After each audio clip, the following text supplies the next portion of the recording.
আমাকে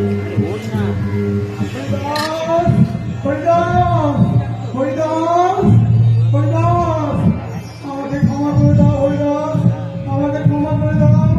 আমি আমার ভুল বুঝতে পেরেছি হরিদাস। আমি তোমার কোনো অপরাধ গ্রহণ করিনি কালীস্বামী। আমি জানি হরিদাস, তুমি মহান পরমাত্মা, তুমি কারো দোষ স্মরণ করো না, কিন্তু আমি তোমার চরণে অপরাধ করে ফেলেছি হরিদাস। আমি আমার পূর্বকৃত কর্মের জন্য তোমার কাছে ক্ষমা চাইছি হরিদাস। ক্ষমা প্রার্থনা